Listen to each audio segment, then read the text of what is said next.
Hey my listeners, कैसे हैं आप सब। उम्मीद करती हूँ अच्छे होंगे और मैं लेकर आ चुकी हूँ आपके लिए replaced bride of double professor का न्यू एपिसोड। तो चलिए शुरू करते हैं। इस वक्त अविराज जो कि त्रिशा को ये वार्निंग देकर जा चुके थे। हाँ, मगर वो अभी तक बाहर नहीं गए थे, वो सिर्फ अभी नीचे आए थे, जहाँ इस वक्त शिवाय बैठ करके सबके साथ लंच एंजॉय कर रहे थे। और उनकी नज़र जो कि रह रहकर नूर पर जा रही थी, जो थोड़े ही दूर पर एक झूले पर बैठ करके आराम से अपनी बुक को खोले हुए इधर उधर नैन मटक्का कर रही थी। हाँ, अब वो डायरेक्टली तो जा करके शिवाय के साथ नहीं बैठ सकती थी, क्योंकि उसे पता था कि अविराज भाई घर पर हैं, और अगर उन्होंने देख लिया है इस तरह से नूर की हरकतें तो बहुत पिटाई हो जानी है। अविराज जो कि स्टेयर से नीचे की तरफ आते हैं और शिवाय को घूरते हुए कहते हैं, तू अब तक गया नहीं। शिवाय हल्का सा मुस्कुराए थे और फिर अपनी ठीक बगल में बैठे अविराज की मॉम की तरफ देखकर कहते हैं, आंटी जी मुझसे इतना प्यार करती है, जान ही नहीं देती। कहीं ऐसा ना हो कि मुझे अपना घर जमाई बना कर रख ले। क्यों आंटी? इस बात पर अर्चना जी समझ गई थी कि शिवाय का इशारा किस तरफ है, लेकिन अब वो भी थोड़ा विराज को चिढ़ाते हुए कहती हैं, हाँ इसमें दिक्कत भी क्या है, वैसे भी अविराज के तो दोस्त ही हैं ना आप। शिवाय बेटा। अविराज जो उनके ठीक सामने पहुंचते हुए कहते हैं, ऐसे दफा करिए, मैं बाहर निकल रहा हूँ और तू भी चल मेरे साथ, काम है तुझसे। तभी शिवाय अविराज से कहते हैं, खाना तो खा ले, उसके बाद चलते हैं, क्योंकि ऑब्वियसली जो तेरा काम होता है उसमें बहुत एनर्जी लगती है, बाय गॉड कुछ तो खा ले। अविराज बस बैठ गए थे वहाँ पर, लेकिन उनको इस वक्त खाने में कोई दिलचस्पी नहीं थी। तभी वो नूर की तरफ देखकर कहते हैं, नूर जाओ अपनी भाभी को खाना खिला दो, वरना मैडम जी तो। तभी अर्चना जी कहती हैं, वो नीचे क्यों नहीं आई? एक मिनट, एक काम करो नूर, तुम उसे नीचे ही बुला कर लेकर आओ, सबके साथ खा लेगी। तभी वो शिवाय की तरफ देखते हैं और फिर अपने चेहरे को नाम हिलाते हुए कहते हैं, कोई ज़रूरत नहीं है, वो अपने कमरे में खा लेगी, पढ़ते हुए खाएगी तो ज़्यादा बेटर रहेगा, उसका टाइम वेस्ट नहीं होना चाहिए। अर्चना जी हैरानी में कहती हैं, ये क्या बात हुई, कम से कम खाने तक का तो वक्त दो ना उससे बेटा, इतना कौन पढ़ाता है। तभी वीर जो अपनी बुक्स को लेकर के अब अपने सामने रख चुका था, तभी थोड़ी दूर पर बैठा युग कहता है, भाई का तो ऐसा ही रुतबा चलता है, जो भी भाई के सामने आएगा उसे पढ़ने के लिए तो बोलेंगे वो। तभी नूर कहती है, तू अपने हाथ से फ़ोन हटा दे बेटा, क्योंकि अगर अविराज भाई ने तेरी बातें सुन ली ना तो काट के फेंक देंगे तुझे। युग तुरंत ही फ़ोन को साइड में रखते हुए कहता है, यार तू कैसे यार, इतना डेंजरस बातें कैसे कर लेती है। वो भाई है मेरे, माना कि डॉक्टर है, मगर इसका मतलब ये नहीं कि सबको काटते फिरते हैं। कितने प्यारा सा दिल है उनका। हाँ थोड़े डरावने हैं, बट इतने भी ज़्यादा खूनखार नहीं हो सकते मेरे भाई। I trust on him. थोड़ा देर तो वो लोग यहीं पर रहते हैं, लेकिन फाइनली अब वो शिवाय को लेकर के जा चुके थे। लेकिन जाते जाते भी वो एक बार मुड़ करके अपनी बालकनी की तरफ देखे थे कि कहीं त्रिशा बाहर आकर इंतज़ार तो नहीं कर रही है। और वाकई उनका शक बिल्कुल सही था। त्रिशा जो कि यही इंतज़ार कर रही थी कि कब अविराज यहाँ से रफा दफा हों कि वो नीचे जाकर मस्ती करे। जैसे अविराज अपने चेहरे को अभी मोड़ करके बालकनी की तरफ देखे थे, त्रिशा छुपने की कोशिश की थी, लेकिन अविराज ने अपने विंडो से देख लिया था त्रिशा को, और वो उसकी तरफ घूरते हुए कहते हैं, इस लड़की का तो मैं आता हूँ शाम को फिर बताता हूँ, रो देगी आज ये। शिवाय जो धीरे धीरे उनको खुसुर फुसुर करता सुनकर कहते हैं, क्या बात है अविराज जी, कहीं मोहब्बत तो नहीं हो गई आपको, खुद से बातें कर रहे हैं आजकल। ये सुनते अविराज जो आकर के ड्राइविंग सीट पर बैठते हुए कहते हैं, तू बैठ यार, और हर वक्त ना ये सब फालतू बकवास मत किया कर, तुझे अच्छे से पता है मैंने त्रिशा से शादी क्यों की है। इस बात पर शिवाय जो उनकी तरफ घूम कर कहते हैं, वही तो मैं जानने की कोशिश कर रहा हूँ, माना कि वो लड़की परेशानी में थी, मगर इसका मतलब ये थोड़ी ना कि तो उससे शादी कर ले। आई मीन कुछ और भी कर सकता था। इस बात पर अविराज जो गियर बदलते हुए काफ़ी तेज़ स्पीड में गाड़ी को बढ़ाते हुए कहते हैं, और क्या करता? बेकार सोच है तेरी। तभी शिवाय कहते हैं, नहीं नहीं, मैं कुछ गंदा नहीं सोच रहा था, मैं तो बस ये कहना चाह रहा था कि तू चाहता तो उसे अपनी बहन बनाकर भी उसे समझा सकता था, बचा सकता था और उसे संभाल सकता था। आई मीन हाँ मतलब ठीक है, पर ठीक है कोई बात नहीं, मैं कुछ नहीं बोलूँगा। अविराज उससे कहते हैं, अविराज जो शिवाय की तरफ एक बार देखते हैं और फिर अपने सर को हाँ मिलाते हुए कहते हैं, रक्षाबंधन आ रहा है ना। शिवाय जो हल्का सा मुस्कुरा कर कहते हैं, क्यों, नूर को कुछ गिफ्ट देना है क्या? अविराज जो हल्का मुस्कुराते हुए कहते हैं, हाँ सोच रहा हूँ एक और भाई उसको गिफ्ट कर दूँ, अगर वो शिवाय हो तो कैसा लगेगा? ये सुनते ही शिवाय जो जोर से मुट्ठी कसते हुए कहते हैं, अविराज। इसी तरह से उन लोग की नोक झोंक जारी रहती है, जिसमें अविराज वैसे तो अविराज ज़्यादा कुछ नहीं बोले थे, लेकिन फिर भी जितना बोले थे उतना शिवाय के दिल को दर्द देने के लिए काफ़ी था। फाइनली वो लोग जाकर के पहुंचते हैं एक जगह पर, जो जगह शिवाय के लिए जानी पहचानी तो थी, लेकिन एक्सपेक्टेशन नहीं थी कि अभी अविराज उन्हें वहां लेकर जा रहे हैं। वो शिवाय की तरफ मुड़ते हुए कहते हैं, तो चाहे तो यहीं पर रह सकता है, अगर मन ना हो अंदर जाने का तो। ये सुनते ही शिवाय कहते हैं, हाँ मुझे अच्छे से पता है, तो मुझे यहीं पर बैठाने के लिए तो लेकर आया ना साला। वैसे इस पॉलिटिशियन के घर क्यों जाना था अभी, कुछ काम है क्या?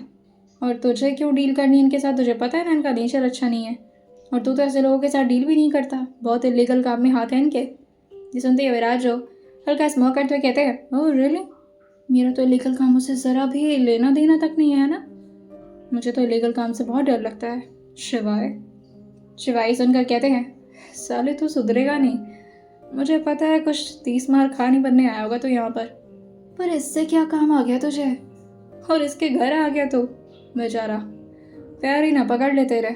जैसे अविराज फाइनली अब पहुंचे थे उनके दरवाजे पर, इस वक्त 2 बॉडीगार्ड्स अपने सर को हल्का सा झुका लेते हैं और उन दोनों को अंदर जाने की परमिशन दे चुके थे, लेकिन अविराज के बॉडीगार्ड्स को अंदर जाने की इजाजत नहीं थी। वो सब के सब बाहर ही खड़े रह जाते हैं। अविराज अभी फाइनली हॉल में आकर के खड़े हो चुके थे, जहां पर सिर्फ अभी मेड्स ही नजर आ रही थीं। तभी एक लड़की की आवाज गूंजती है, क्या कर रहे हो तुम, इधर आओ मेरा बच्चा, सुनो तो, फिर भाग रहे हो तुम। वो एक प्यारे से कुत्ते के बच्चे के पीछे पीछे दौड़ रही लड़की थी। उम्र महज 21 साल होगी शायद। वहीं उसको इतना भागता दौड़ता देख करके अविराज जो कि अपने गॉगल्स को निकालते और फिर उस लड़की की तरफ ही देखना शुरू कर देते, लेकिन जैसे उस लड़की की नज़र पड़ती है कि उसका प्यारा सा कुत्ते का बच्चा तो अब 2 आए हुए मेहमानों के पैर के पास पहुंच चुका है, वो जल्दी से भागते हुए नीचे आती है और तुरंत ही अपने कुत्ते के बच्चे को उठाते हुए कहती है, क्या करूँ मैं तुम्हारा टिम्मी, बदमाशी करती हो तुम। जैसे अविराज ने उसकी आवाज़ सुनी थी, वो उसकी तरफ घूमते हुए कहते हैं, बच्चे कैसे हो। जैसे ही आवाज़ उस लड़की ने सुनी थी, उसकी आंखें एकदम से नम हो जाती हैं, क्योंकि आवाज़ उसके लिए जानी पहचानी थी, अविराज। जैसे उसने अविराज के चेहरे की तरफ देखा था, वो तुरंत ही हैरानी से कहती है, सर आप यहाँ क्या कर रहे हैं? आप यहाँ विक्रांत भाई ने आपको सब कुछ बता दिया क्या? ये सुनते ही अविराज जो उसके कंधे पर हाथ रखते हुए कहते हैं, कुछ नहीं होगा तुम्हें, सब ठीक हो जाएगा। ये सुनते ही वो एकदम से डर कर कांपना शुरू कर दी थी और अपने कुत्ते को कहती है, टिम्मी तुम रूम में जाओ, जल्दी जाओ। और फिर वो हाथ जोड़ते हुए कहती है, प्लीज़ सर आप लोग यहाँ से जाइए, मेरे पापा को अगर पता चल गया कि आप लोग मुझसे मिलने आए तो मुझे बहुत मार पड़ेगी और आप लोग के साथ भी बहुत गलत हो जाएगा, प्लीज़। तभी शिवाय कहते हैं, तुम डर क्यों रही हो? और वैसे भी तभी अविराज जो कि उसके हाथों को ज़ोर से पकड़ लिए थे ताकि शिवाय अपनी आगे की बातों को कंप्लीट ना कर पाए। और अविराज का टोन एकदम से सॉफ्ट हो गया था उस लड़की को देखकर। वो धीरे से अपने हाथ को ले जाकर उसके सर पर रखते हुए कहते हैं, डोंट वरी, कुछ नहीं होगा, तुम ठीक रहोगी। और तभी वो अपने चेहरे को ना मिलाकर कहती है, मुझे झूठी तसल्ली मत दीजिए सर, मेरी शादी होने वाली है, ऐसा पापा ने बोला, पर मुझे पता ये शादी नहीं है, ये कोई पॉलिटिकल डील है और उसमें मुझे नहीं पता मेरे साथ क्या होगा। ये सुनते ही अविराज उसको अभी समझाते, लेकिन तभी बहुत ज़ोर से उसके नाम को कोई चिल्लाते हुए कहता है, क्या कर रही हो तुम, वानिका इधर आओ। जैसे ही आवाज़ उसके कानों में पड़ी थी, वो एकदम से पीछे मुड़ती और जल्दी जल्दी ऊपर की तरफ भागना शुरू कर दी थी। वहीं ऊपर से एक आदमी जो कि अपने शॉल को अच्छे से अपने कंधे पर लगाते हुए नीचे की तरफ आ रहे थे और बहुत बुरी तरह से उस लड़की की तरफ घूरते हुए कहते हैं, इन लोगों को जाने दो, उसके बाद बताता हूँ तुम्हें। वो लड़की बहुत ज़्यादा डरी सहमी थी और अभी वो बाउंड्री तक अपनी पहुँची थी, अभी वो अपने कमरे तक पहुँच ही पाई थी, लेकिन तभी उसे अपने पापा की आवाज़ सुनाई देती है। उनके पापा की आवाज़ इतनी ज़्यादा बोल्ड थी कि नीचे से भी उसके कानों में उनकी आवाज़ अच्छे से गूंजती थी। वो काफ़ी तेज़ आवाज़ में कहते हैं, हाँ विराज सर, आप यहाँ, हमारी खुशनसीबी है, पर हम तो होटल में मिलने वाले थे। ये सुनते ही शिवाय कहते हैं, हाँ पर हमसे रहा नहीं गया, आपके बारे में इतनी बातें जो सुनी है, हमने सोचा खुद आ जाए हम आपसे मिलने। ये सुनते ही वो आदमी एक बार शिवाय की तरफ देखते हैं और फिर अपने हाथों को जोड़ते हुए कहते हैं, हमारा सौभाग्य है, आइए बैठिए। ये देखते ही वानिका जो कि हैरानी से अब अपनी रेलिंग के पास टिक चुकी थी और फिर कहती है, ये तो बस प्रोफेसर थे ना, फिर ये क्या करने आए यहाँ पर? ये तो प्रोफेसर थे, मेरे पापा इनसे इतने इतनी इज्जत से क्यों बात कर रहे हैं? पापा तो वैसे प्रोफेसर को अपने पैरों तले दबा कर रखते हैं। ये क्या चल रहा है? और फिर वो छुप छुप करके अपने पापा और अविराज के बाद और अब वो रेलिंग के नीचे छुप चुकी थी और अविराज और अपने पापा के बीच की बातें सुनने की कोशिश करनी शुरू कर देती है। आसपास की मेड उसे देखी तो थी, लेकिन किसी की हिम्मत नहीं थी, क्योंकि अब वो थी तो यहाँ के मालिक की बेटी ही। शिवाय जो अपने हाथ में इस वक्त एक फाइल को देखते हुए कहते हैं, वैसे इरादा ठीक है आपका। आजकल अल्कोहल के लिए कितना ज़्यादा मार हो गई है और आजकल लोग कितना ज़्यादा एडिक्टेड भी हो गए। ये बिज़नेस बिल्कुल सही होगा और हमें भी एतराज़ नहीं अपने ज़मीन बेचने में। ये सुनते ही वो थोड़ा हैरानी से कहते हैं, पर ये ज़मीन तो विराज सर के नाम।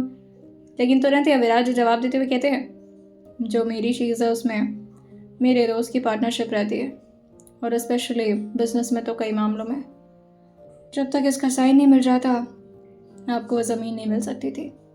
ये सुनते ही वो हल्का मुस्कुराते हुए कहते हैं, अच्छा अच्छा अच्छा।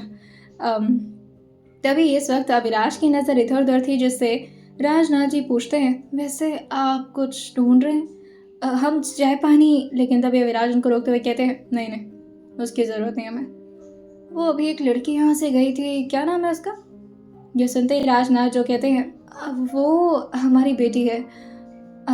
आपकी तो शादी हो चुकी है फिर? तभी शिवाय एकदम से अपनी मुट्ठी को कस चुके थे, क्योंकि जो राजनाथ शायद आगे बोलने वाले थे उनसे सुना नहीं जाता, लेकिन अविराज बिल्कुल काम थे। और फिर कहते हैं, क्यों, कुछ प्रॉब्लम है अगर मैं कहूँ कि मुझे उससे? आप समझ रहे हैं मैं क्या कहना चाह रहा हूँ? ये सुनते ही वानिका जो ऊपर थी अभी, और वो अपने सर पर यानी कि अविराज सर पर बहुत भरोसा करती थी और उसे पता था कि अविराज सर बहुत अच्छे हैं, लेकिन जैसे उसने ये बात सुनी उसके कानों को तो जैसे भरोसा ही नहीं हुआ। और फिर वो हैरानी से उस आदमी की तरफ देखती है कि आखिर ये है कौन, इस तरह से कैसे बात कर सकते हैं अविराज सर उसके बारे में। शिवाय भी थोड़ा हैरान थे कि आखिर अविराज करने क्या आए हैं।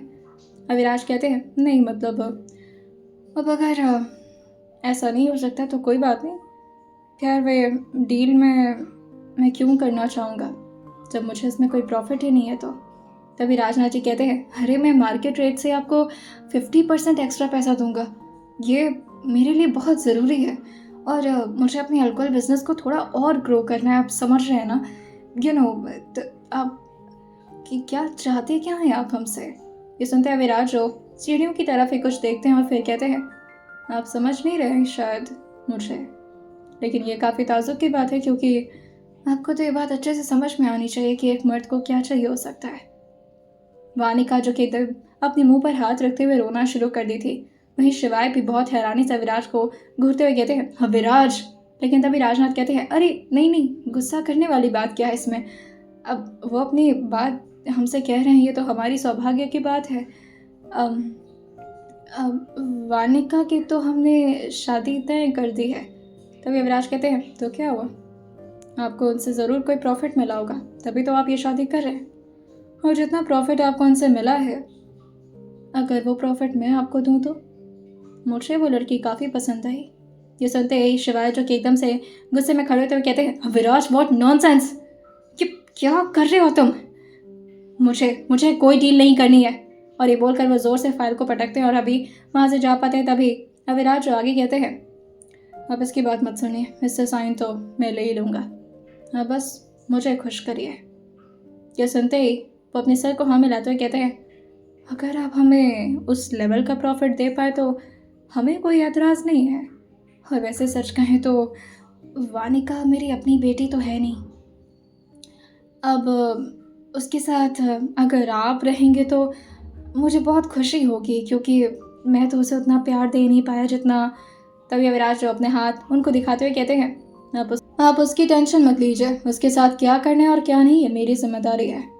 आप बस इस डील को फाइनल करने के बारे में सोचिए और मैं उम्मीद करता हूँ कि आपकी सोच पॉजिटिव ही होगी मेरे इस डील को लेकर। और ये बोल करके वो खड़े होते हुए अपने गॉगल्स को लगाते हैं और फिर उस फाइल को अपने हाथ में पकड़ते हुए कहते हैं, कल तक बात करते हैं इस बारे में। और ये बोलकर वो वहाँ से लौट चुके थे।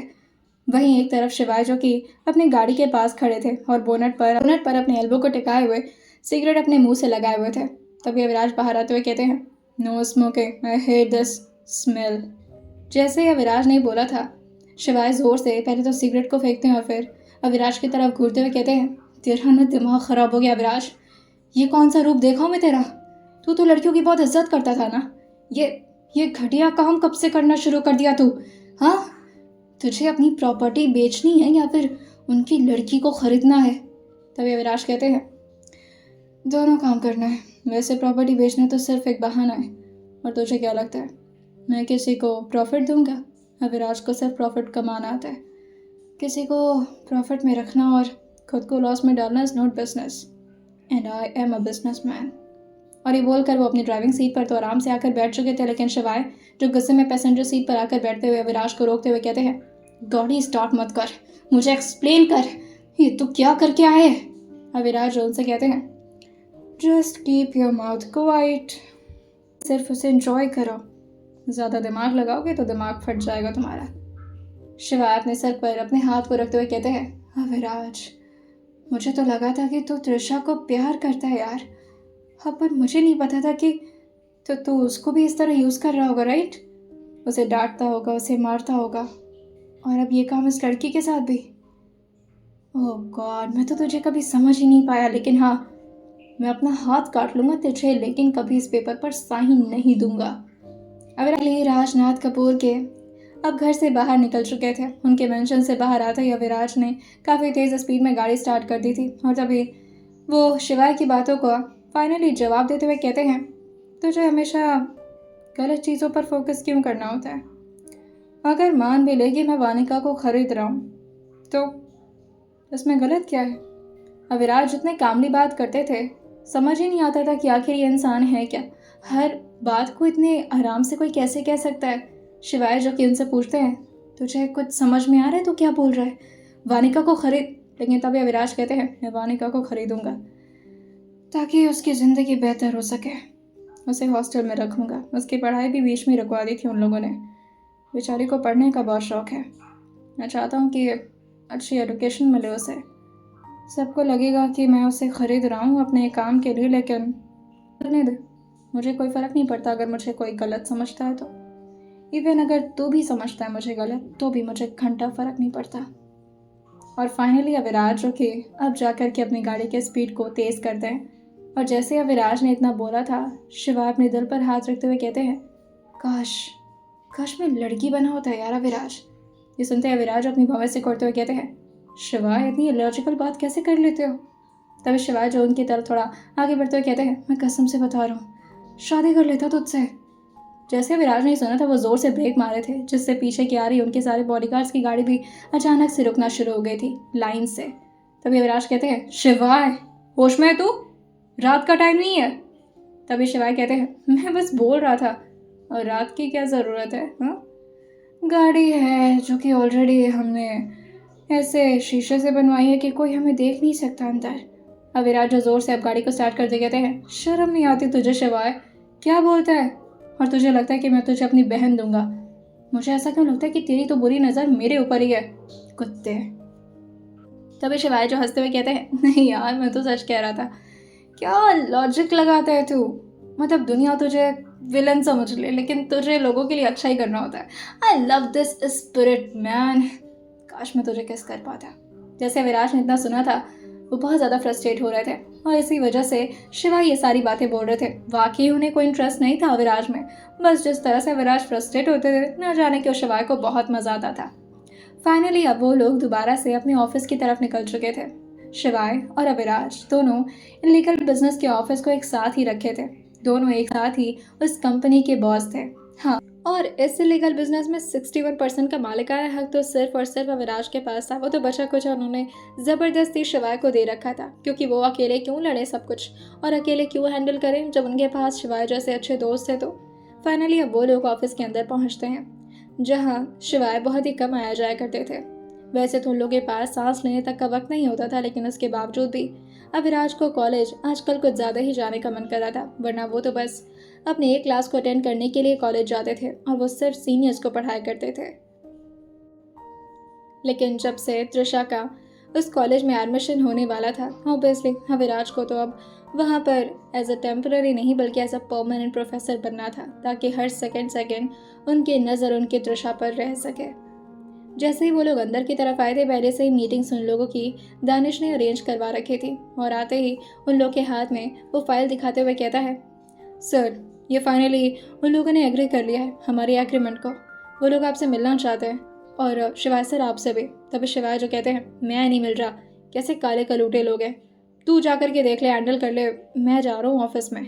तभी विराज कहते हैं, शिवाय आज मैं कैबिन में जाऊंगा और तू उन लोग को हैंडल करेगा, मुझे कुछ ज़रूरी काम है। और ये बोलकर वो उनके हाथ में फाइल देते हैं और साथ ही दानिश के हाथ से पेन लेकर के उस पर साइन भी कर दिया था।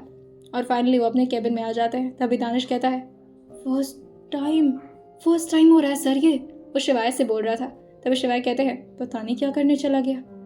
अरे यार मुझे नहीं बात करनी होती ये सब, और एक तो ये सरकार के अगेंस्ट काम करना, इट्स रॉन्ग यार। तभी इस बात पे दानिश कहता है, हाँ बिना सर, इतने खून तो पहले कर चुके हो, वो क्या सरकार आपको करने की सब्सिडी देती थी, चलो ना। और ये बोलकर वो उनके साथ अब फाइनली पहुंच चुका था कॉन्फ्रेंस हॉल में, जहां पर पहले से ही कुछ लोग वेट कर रहे थे, जिसे देखते शिवाय का मूड ऑफ हो जाता है, क्योंकि दूसरी तरफ अभी अविराज बैठे हुए थे, अपने लैपटॉप को ऑन करते हैं और फाइनली अपने रूम के कैमरा को खोल चुके थे। हाँ ये वैसे तो गलत था, लेकिन क्या करते अविराज, उन्हें अपनी बीवी पर पूरा भरोसा जो था। कैमरा तो इस वक्त प्रॉपरली त्रिशा को देख पा रहा था, लेकिन त्रिशा बेचारे कैमरे को नहीं देख पा रही थी। अविराज जो उसे लगातार घूर रहे थे, क्योंकि इस वक्त जो उसकी हरकतें थी वाकई घूरने लायक ही थी। वो पहले तो वार्डरोब को खोल चुकी थी और अविराज के सारे कपड़े को ऐसे पूरी तरह से फेंके जा रही थी, न जाने क्यों, क्योंकि अब ऑब्वियसली वो उन पर तो गुस्सा नहीं उतार सकती थी, लेकिन उनके कपड़ों पर तो उतार ही सकती थी। त्रिशा जो अपने हाथ में एक लिपस्टिक लेती है, अविराज जो कहते हैं, नो नो नो त्रिशा बहुत पिटोगी तुम। लेकिन त्रिशा को ये बात सुनाई थोड़ी ना दे रही थी, और वो अपने हाथ में लिपस्टिक को लेते हुए उसका ढक्कन निकाल कर एक जगह पर फेंकती है और फिर अविराज के सारे कपड़ों पर एक प्यारा प्यारा निशान बनाना शुरू कर दी थी। जैसे अविराज ने ये देखा था कि त्रिशा उनके कपड़े पर लिपस्टिक नहीं लगा रही बल्कि अपने होठों पर लगा रही है, अविराज थोड़े से कंफ्यूज हो गए थे कि आखिर अब ये आगे करने क्या वाली है। लेकिन त्रिशा की हरकतें जो कि अविराज के समझ में अब फाइनली आ जाती हैं, क्योंकि त्रिशा अपने होठों से अब उन सारे शर्ट पर लिपस्टिक के शेड लगा रही थी, ना जाने क्यों। और ये देखकर कि अविराज को अभी तक तो काफ़ी गुस्से में थे, लेकिन अब उनके चेहरे पर हल्की हल्की शैतानी स्माइल आ रही थी, क्योंकि अब वो समझ पा रहे थे कि त्रिशा आखिर में करना क्या चाहती है। वो खुद से कहते हैं, बहुत दिमाग लगा रही हो, अगर इतना ही दिमाग पढ़ाई में लगाती तो कितना खुश होता मैं तुम्हारे ऊपर। त्रिशा जो कि उन सारे कपड़ों पर फाइनली कई जगह पर केसेस करते हुए अब उनको हैंगर्स पर अच्छे से लगा कर के टांग चुकी थी, और बंद करते हुए वार्डरोब को वो ऐसे अपने कमर पर हाथ रख चुकी थी जैसे कि वही हो यहाँ की महारानी, और आज तो वो अविराज की वोट लगाने वाली है। और फिर वो खुद के बालों को झटकते हुए कहती है, आए बड़े मुझे डांटने वाले। और फिर वो अपने कपड़े को हल्का हल्का उठा करके अपने पेट की तरफ देख रही थी, जहाँ अभी तक अविराज के बनाए हुए निशान गए नहीं थे, जिसे वो प्यार से सहलाते हुए कहती है, बेचारा मेरा पेट, आने दो बेटा, मैं आज ऐसी ऐसी जगह पर निशान दूंगी ना आपको, और मुझे तो काटने की ज़रूरत भी नहीं है, मेरे तो नाखून ही काफ़ी हैं आपके लिए। अविराज जो खुद से कहते हैं, कितनी खूनखार बीवी मिली है मुझे, ये क्या पेशेंट्स को ठीक करेगी, खुद ही पूरी की पूरी पागल है, उफ क्या करूँ मैं तुम्हारा। और फिर वो अपने फ़ोन को निकाल करके अब त्रिशा के फ़ोन पर कॉल करना शुरू कर दिए थे। वहीं दूसरी तरफ त्रिशा जो कि फ़ोन को देखती है, और जैसे ही फ़ोन पर वो अविराज का नंबर देखती है, वो अजीब अजीब सा मुंह बना रही थी, कभी अपनी नाक को सिकोड़ती तो कभी अपनी आंखें अजीब तरीके से बनाना शुरू कर देती, जैसे कि वो अविराज को चिढ़ा रही हो।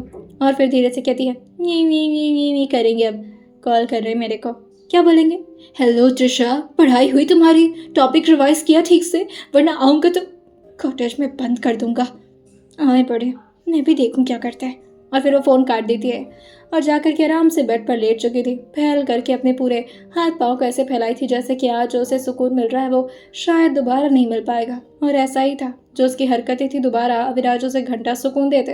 तभी अविराज जो कि गुस्से में कहते हैं, डैम इट, मेरा फ़ोन काट रही है इसको तो मैं, और वो दोबारा से फ़ोन अब मिलाना शुरू कर दिए थे। तभी त्रिशा कहती है, कितने इरिटेटिंग हो यार, सोने भी नहीं देते चैन से प्रोफेसर। और फिर वो फ़ोन अपने ठीक चेहरे के सामने ले आते हुए कहती है, क्या करूं, फ़ोन उठा लूं, हाँ, ताकि आप मुझे डांटें, नहीं उठाऊंगी फ़ोन, नहीं उठाऊंगी। और उसने दोबारा से फ़ोन काट करके अब अपने साइड में रख लिया था और फिर से आराम से अपने दोनों हाथों को ले जा करके अपने सर के नीचे लगाती और फिर को और ज़्यादा कूल डाउन करते हुए अब अपनी आंखें बंद कर चुकी थी और फिर कहती है, आज तो मैं सुकून की नी। लेकिन फिर से उसके ठीक बगल में इस वक्त उसकी घंटी जो कि उसके कानों को इरिटेट करती जा रही थी, जिससे त्रिशा उसे घूरते हुए कहती है, मुझे गुस्सा हो रहा है, बंद करिए फ़ोन करना, नहीं उठाऊंगी मैं फ़ोन, मैं सो रही। एक मिनट, और अगर वो आगे तो क्या करूंगी? नहीं, इतनी जल्दी तो नहीं आएंगे वो। अविराज जो अचानक ही अपने ठीक चेयर से उठे थे, क्योंकि अब त्रिशा ने तीसरी बार उनका फ़ोन काटा था और ये उनके ईगो को बहुत ज़्यादा हर्ट कर रहा था। सबसे पहले तो वो अपने केबिन से बाहर निकलते और जिस रफ्तार से वो बाहर निकले थे, सब लोग हैरान थे कि आखिर हो क्या गया है। सब लोग अपने अपने काम में ऐसे लग जाते हैं जैसे कि अगर उनकी नज़र हल्की सी भी ऊपर उठी और अविराज ने नोटिस कर ली तो आज वो लोग जान से जाएंगे। अविराज बाहर की तरफ निकल जाते हैं, जिससे दानिश भी थोड़ा हैरान था क्योंकि उसने भी उन्हें जाते हुए देख लिया था और उनको इस वक्त दानिश के फ़ोन पर मैसेज भी आ गया था कि अविराज से बहुत गुस्से में बाहर निकल रहे हैं। वो कॉन्फ्रेंस हॉल छोड़ते हुए जल्दी से अविराज के पीछे पीछे लग जाता है, लेकिन अविराज वो फाइनली देख पाता है कि वो गाड़ी में बैठ चुके हैं और दानिश उन्हें रोक नहीं पाया था। वो एकदम से अपने सर को खुजलाते हुए कहता है, क्या हो गया ऐसा? ऐसी कौन सी इमरजेंसी आ गई कि सर बिना मुझे बताए चले जा रहे हैं? एक मिनट, उन्हें कॉल करके देखूं क्या? कॉल करूं या रहने दो? कर देता हूँ। और फिर वो लगातार अविराज को कॉल करना शुरू कर दिया था। 3 से 4 बार तो अविराज नहीं उठाते, लेकिन फिर 5वें बार उठाते हुए कहते हैं, क्या है? दूसरी तरफ से इतनी तेज़ आवाज़ सुनकर कि दानिश सबसे पहले तो अपने फ़ोन को कान से थोड़ा दूर करते हुए कहता है, सर मेरा कान, सर वो सर आप कहाँ चले गए सर? अविराज कहते हैं, क्यों बताऊँ तुम्हें? ये सुनते ही दानिश कहता है, नहीं सर, मेरा जानना ज़रूरी है सर, आप कहाँ जा रहे हैं, कहाँ नहीं? सर सब ठीक है ना? आप कहीं तो मैं भी आ जाऊँ सर, आपकी लोकेशन को ट्रेस करते हुए? तब अविराज कहते हैं, क्या करोगे तुम आकर के? हाँ, मेरा काम है, पर्सनल काम है और मैं उसे खुद हैंडल कर लूँगा। अविराज जब इतने गुस्से में होते थे, दानिश को पता होता था अब किसी की खैर नहीं, और अगर वो किसी के सामने इस गुस्से में पहुंच गए तो बेचारे की क्या हालत होगी। दानिश कहता है, सर आप प्लीज़ मुझे बता दीजिए ना सर, आप कहाँ जा रहे हैं? सर अगर आप नहीं बताएंगे तो मैं आपके पीछे पीछे आने लगूंगा सर। ये सुनते अविराज कहते हैं, क्यों, मेरे बीवी लगते हो तुम? हाँ, मेरी इतनी फिक्र क्यों है तुम्हें? क्योंकि जिसको होनी चाहिए उसे तो नहीं है। मैं फ़ोन रख रहा हूँ और दोबारा मुझे कॉल करके परेशान किए ना, then you will be fired. और ये बोल करके वो अपने फ़ोन को काटते हुए डैशबोर्ड पर ऑलमोस्ट पटक ही दिए थे। इस वक्त जैसे ही दानिश को ये सुनाई दिया था, सर ने बीवी का एग्जाम्पल दिया, वो भी मुझे लेकर। चलो अच्छा है, फिर तो मतलब त्रिशा के पास ही जा रहे होंगे। लेकिन जैसे अभी वो कंपनी के अंदर जाने वाला होता है, वो एकदम से कहता है, शिट, मतलब त्रिशा की वोट लगने वाली है। बेचारी उस बच्ची का क्या होगा? लेकिन क्या करूँ मैं? इन्फॉर्म कर दूँ क्या? हाँ, मृदुल को फ़ोन कर देता हूँ। और वो तुरंत ही मृदुल को कॉल लगा दिया था ताकि वो बता सके कि दूसरी तरफ त्रिशा अब अपने आप को पूरी तरह से तैयार रखे, क्योंकि अविराज पहुंच रहे हैं उसकी वोट लगाने के लिए। और मृदुल जो तुरंत ही भाग करके त्रिशा के रूम में जाते हुए कहती है, त्रिशा त्रिशा उठ यार, तूने क्या बदमाशी की है फिर से? ये सुनते त्रिशा कहती है, दीदू मैं इतने आराम से सो रही थी यार, सोने दो ना। तभी वो एकदम से उसको जाकर के उठाते हुए कहती है, त्रिशा उठ यार, तुझे पता है क्या हुआ? तभी त्रिशा कहती है, क्या हुआ? भूकंप आ रहा है क्या? मुझे तो महसूस नहीं हो रहा। तभी मृदुल अपने सर पर अपना हाथ मारते हुए कहती है, क्या करूँ मैं तेरा? तूने गुस्सा क्यों दिलाया विराज को? ये सुनते ही त्रिशा कहती है, मैंने कब उन्हें गुस्सा दिलाया? मैं तो उनसे मिली। गुस्सा तो मुझे उन पर आ रहा है, आने दो, काटूंगी ऐसा, नोचूंगी ऐसा कि याद रखेंगे कि त्रिशा के साथ पंगा लेना कितना भारी पड़ गया उनको। ये सुनते ही मृदुल कहती है, अच्छा तू उन्हें काटने और नोचने वाली है? ये सुनते ही त्रिशा बड़े एटीट्यूड से कहती है, और नहीं तो क्या, आने तो दो, आज रोएंगे मिस्टर। तब ये सुनकर मृदुल कहती है, ओह तो प्लीज़ अपने जो भी प्लान है ना उसे एग्जीक्यूट करने के बारे में तुम सोचना शुरू कर दो, क्योंकि वो लगभग 5 मिनट के अंदर यहाँ पहुँचने वाले हैं त्रिशा। नोचना काटना जो करना उनके साथ, थोड़ा ध्यान से। और ये बोलकर वो बाहर निकल चुकी थी। जैसे त्रिशा ने सुना था, वो एकदम से पिलो को ज़ोर से ग्रैब करती और ऐसे कांपना शुरू कर दी थी जैसे कि अब क्या होगा। अब वो अपनी थूक अटकते हुए कहती है, त्रिशु तू तो मर गई रे, अब क्या करूं? ये मैंने क्या कर दिया? पर मैंने तो कुछ किया भी नहीं है। अगर उन्हें पता चल गया कि मैंने उनके शर्ट पर ऐसे किसी, लेकिन नहीं, उन्हें कैसे पता चलेगा? उन्होंने कौन सा यहाँ पर कैमरा लगा रखा है? और वैसे भी फ़ोन, ओह शिट, मैंने फ़ोन नहीं उठाया, इस वजह से तो नहीं गुस्सा हो गए। क्या करूं क्या करूं? हाँ तो क्या, मैं तो सो रही थी ना, मुझे कहाँ से पता चलेगा? और ये बोलते हुए वो एकदम से अपनी आंखों को बंद करती है और पिलो पर अपना सर टिकाते हुए कहती है, मैं बहुत गहरी नींद में हूँ, मुझे कुछ भी सुनाई नहीं दे रहा। अगर वो आ भी गए तो क्या ही उखाड़ लेंगे मेरा। मैं अपनी आंखें बंद ही रखूँगी, उनकी आवाज़ सुनूंगी नहीं। ऐसा प्रिटेंड करूँगी कि मैं तो पूरी तरह से लाश ही बन चुकी हूँ। हाँ, अब यही मुझे बचा सकता है। लेकिन क्या वाकई ये उसे बचाने वाला था? अब फाइनली अविराज, जो कि अपने मेंशन के अंदर ऐसे आए थे जैसे कि कोई तूफान, सारे लोग उनको देखते हुए कहते हैं, ये कहाँ से इतनी जल्दी आ गए? भाई तो जब बाहर निकलते थे रात के 2-2 बज जाते थे, नहीं? तभी वो कहता है, भाभी आ गई है ना, अब उनका मन कहाँ लगेगा बाहर, अब तो इनका मन यहीं थिरकेगा और उससे मुझे ही दिक्कत होगी, क्योंकि पिटता तो हमेशा मैं ही हूँ यार। वीर उसके सर पर धीरे से सहलाते हुए कहता है, ना मुन्ना ना, रोते नहीं है, तुझे तो बॉक्सिंग चैंपियन बनना था ना, पिटेगा तो कम से कम इसकी प्रैक्टिस होगी। तभी यो कहता है, बॉक्सिंग चैंपियन मतलब इंसान मारता भी है, उनके हाथ में तो जुबान ना खुले मेरी, हाथ क्या मारूंगा मैं। वीर कहता है, हाथ तोड़वाना है अपना, इसके बारे में तो सोचना भी गुनाह है। लेकिन अब कौन सा नया पटाखा फूटने वाला है यार। अविराज अंदर की तरफ पहुंच रहे थे। त्रिशा तो अपनी कुंभकर्ण वाली नींद में थी, अब ऑब्वियसली उसे थोड़ी ना कुछ सुनाई देने वाला था। अविराज जो त्रिशा की ठीक इस वक्त बगल में खड़े थे और अपने हाथों को फोल्ड करते हुए कहते हैं, 5 सेकंड दे रहा हूँ तुम्हें, अपनी आंखें खोलो, वरना तुम्हारे साथ वो करूँगा जो तुम सोच नहीं सकती।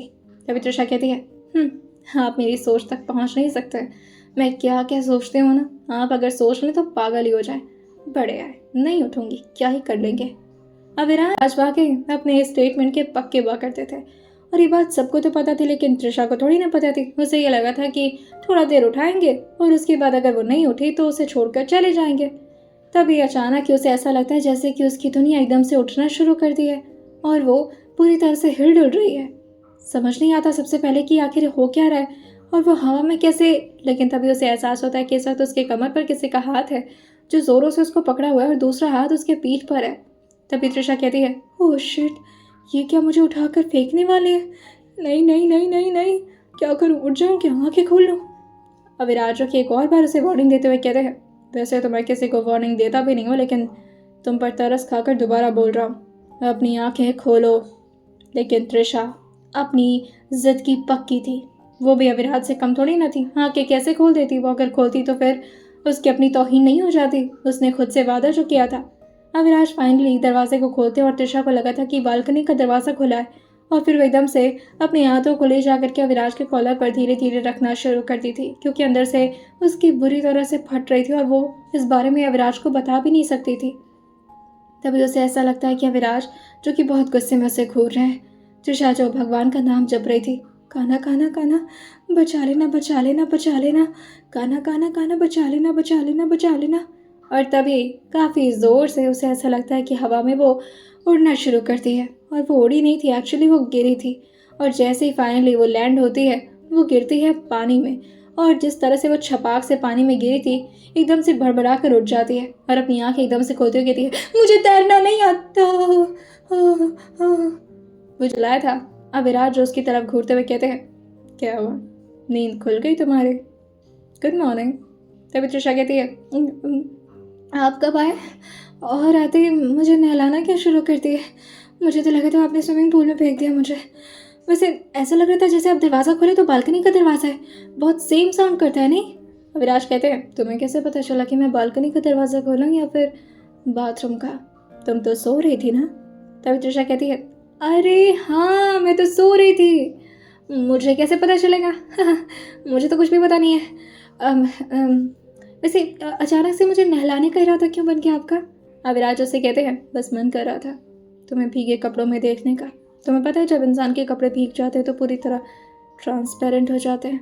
ये सुनते त्रिशा कहती है, हाँ हो तो जाते हैं। तो अविराज उसे कहते हैं, अब तुम्हारे कपड़े तो नहीं उतार सकता, तो मैंने सोचा कि अगर मैं तुम्हें पानी में गिरा दूँ तो तुम्हारे भी कपड़े ट्रांसपेरेंट हो जाएंगे, आर पार देख पाऊंगा। तभी त्रिशा कहती है, आप ये करने के लिए मुझे पानी में डाल दिए?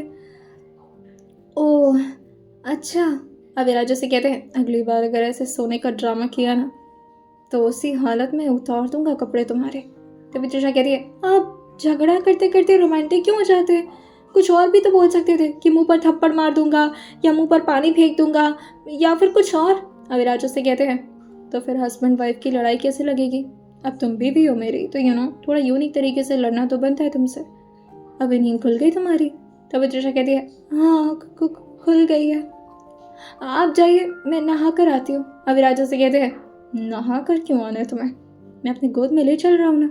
और ये बोलकर वो उसे बाथिंग टब से उठा चुके थे और अपने गोद में उठाते हुए वो उसे बाहर की तरफ ले जा रहे थे। तभी तृषा उनको रोकते हुए कहती है, क्या करें, आपके कपड़े भीग जाएंगे। अविराज से कहते हैं, डोंट वरी, मैं कपड़े उतार लूँगा।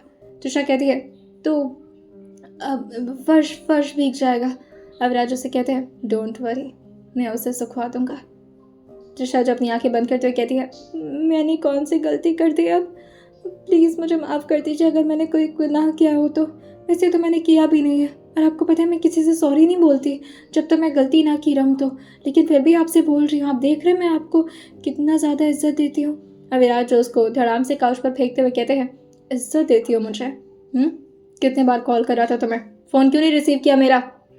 तृषा मुँह बनाते हुए कहती है, मन नहीं था, वो सो रही थी ना। अविराज कहते हैं, बस इनफ, झूठ मत बोलो मुझसे। तुम्हें पता है जब तुम झूठ बोलती हो मुझे कितना गुस्सा आता है। तभी तृषा कहती है, ओह, मतलब आपको झूठ से गुस्सा आता है ना? ठीक है, मैं आइंदा से झूठ नहीं बोलूँगी, पक्का। अविराज, एक काम करो, तुम ये कपड़े उतार दो, भीग रहे हैं तुम्हारे शरीर। तभी तृषा कहती है, वो तो पहले से भीग चुके हैं ना, कोई बात नहीं, मैं एडजस्ट कर लूँगी, आप बोलिए। अविराज उससे कहते हैं, मैं कह रहा हूँ ना उतारो। तृषा अपने चेहरे को नाम मिलाकर कहती है, ये क्या बात हुई, नहीं उतारूंगी। अविराज से कहते हैं, बात नहीं मानोगी मेरी? तृषा अपने चेहरे को नाम मिलाकर कहती है, ये भी कोई मानने वाली बात है? अब आप कहेंगे अपनी गर्दन काट के रख दो साइड में, तो मैं रख दूंगी क्या? अविराज जो कि उसके एग्जाम्पल से ही परेशान थे और अपने चेहरे को दूसरी तरफ मोड़ते हुए कहते हैं, तृषा तुम मुझे हमेशा चैलेंज क्यों करती हो? तुम्हें डर नहीं लगता मुझसे? तुम्हें पता है मेरे सामने किसी की जुबान नहीं खुलती है, और एक तुम हो। मैं तुम्हें कॉल कर रहा था बिकॉज मुझे तुमसे बात करनी थी। तुम खाना खाई? ये सुनते तृषा कहती है, मेरा मन नहीं था, भूख नहीं लगी थी। अविराज कहते हैं, आई न्यू इट, तुम्हें ना अपना ख्याल ही नहीं रहता। कैसे जी रही थी मेरे बिना इतने सालों तक?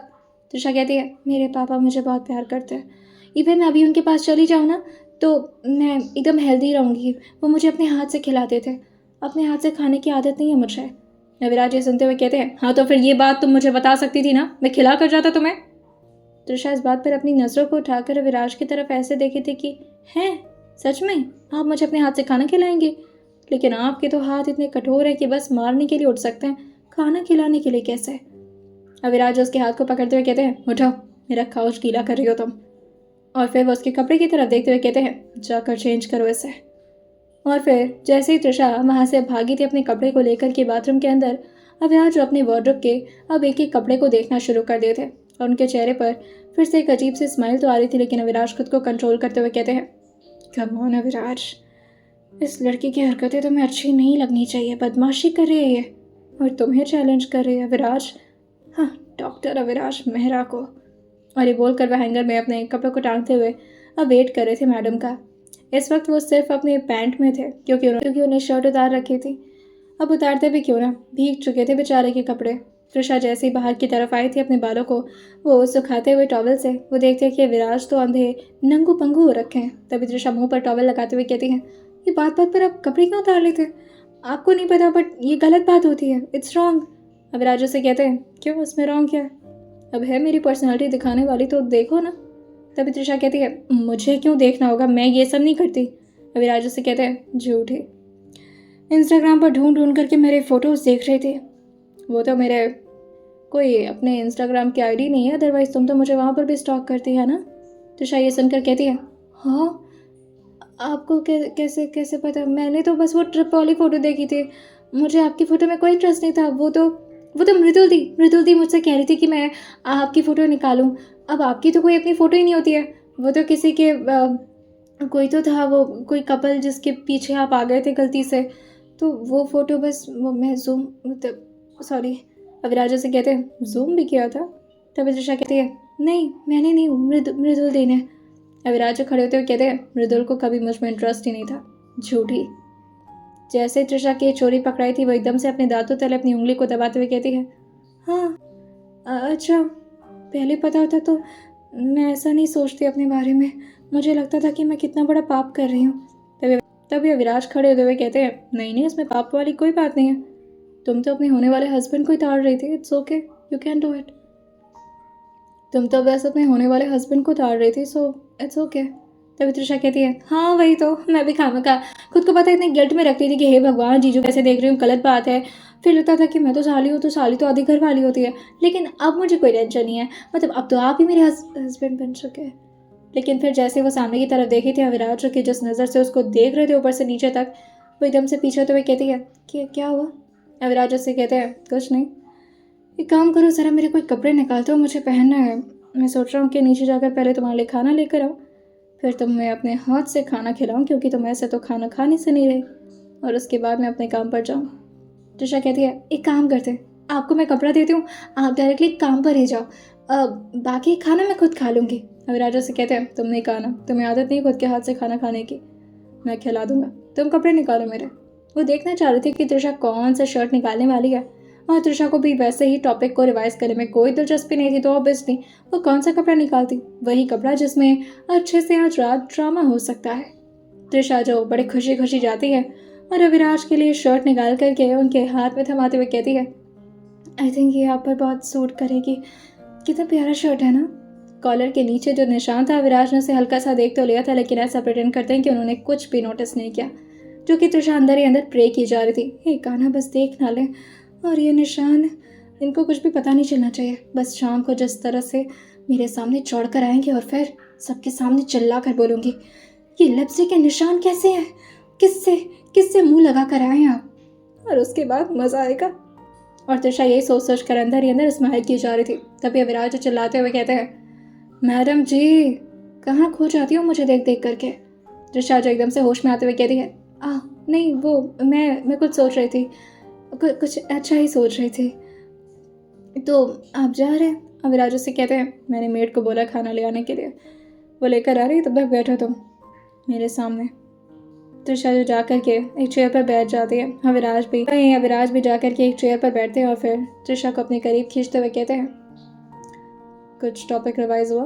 तृषा ये सुनकर कहती है, हाँ ना हुआ, लेकिन उसके बाद वो मैं सो गई थी, अभी मैं थोड़ी देर में कर लूँगी पक्का। अविनाश कहते हैं, होमवर्क याद है ना, असाइनमेंट कंप्लीट होने चाहिए, क्योंकि अगर मेरा होमवर्क कोई कंप्लीट नहीं करता तो मुझे बहुत गुस्सा आता है। ये सुनते तृषा कहती है, होमवर्क तो बेटा आप खुद मेरा करेंगे, वो भी रात में, अगर आप चाहते हैं कि मैं इस बारे में किसी को ना बताऊं। किस तरह से ब्लैकमेल करने वाली हूँ आपको ना, रो देंगे आप। तृषा रावत के साथ पंगा लेना कोई मामूली बात थोड़ी ना, आप हंसने वाले हैं आप बुरी तरह से। अविराज उसके मन की बात को अच्छे से समझ पा रहे थे कि ये कौन से चौड़ में जी रही है, लेकिन अविराज को उस बच्चे के प्लानिंग पर हंसी आ रही थी। लेकिन अब वो क्या ही बोलते। अब फाइनली उनके हाथों में प्लेट था और तृषा जो कि अपने मुंह को बड़ा बड़ा खोल करके जल्दी जल्दी खाने को चबा रही थी, क्योंकि जल्दी से वो यहाँ से जाए तभी तो तृषा खर्राटे मारकर सो पाएगी। उसे सोना बहुत पसंद था, दुनिया की सारी चीज़ें एक तरफ और उसकी नींद एक तरफ। आइए जानते हैं अब क्या होगा शाम को, क्या वाकई कोई तमाशा होगा या फिर तृषा के लिए उसका अपना ही बनाया हुआ प्लान भारी पड़ जाएगा। आइए जानते हैं इसे अगले एपिसोड में और सुनते रहिए replaced bride of devil professor सिर्फ और सिर्फ स्टोरी विद सौम्या के साथ।